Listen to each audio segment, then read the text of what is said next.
गम ते ਉਹਨਾਂ ਦੇ ਗਮ ਹੈ ਤੁਸੀਂ ਮੇਰੇ ਸਾਰਿਆਂ ਨੂੰ ਡੈਡੀਕੇਟ ਕਰਨਾ ਹੈ ਇਹਨਾਂ ਦਾ ਫੇਵਰਿਟ ਹੈਗਾ ਠੀਕ ਹੈ ਜੀ ਇਹਨਾਂ ਨੂੰ ਡੈਡੀਕੇਟ ਹੈ ਮੇਰੇ ਵੱਲੋਂ ਤੇ ਐਨਕ ਦੀ ਲਾਈਟਾਂ ਲਾ ਲਈਆਂ ਨੇ ਇਹਨਾਂ ਨੇ ਗਾਣਾ ਸ਼ੁਰੂ ਕਰਨ ਤੋਂ ਪਹਿਲੇ ਤੇ ਗਾਣਾ ਸ਼ੁਰੂ ਹੋਣ ਲੱਗਾ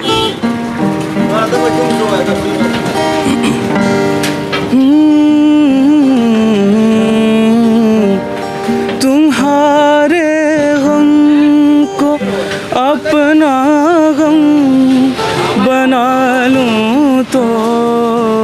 करार आए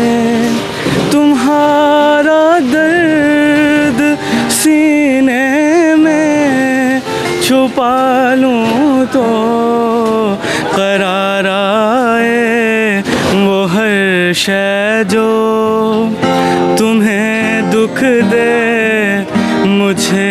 मेरे सनम दे दो अगर मुझसे मोहब्बत है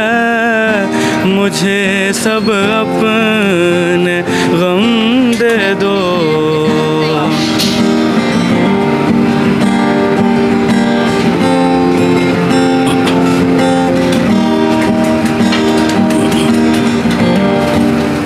शरीके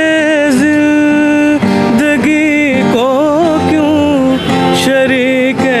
गम नहीं करते दुखों को बांट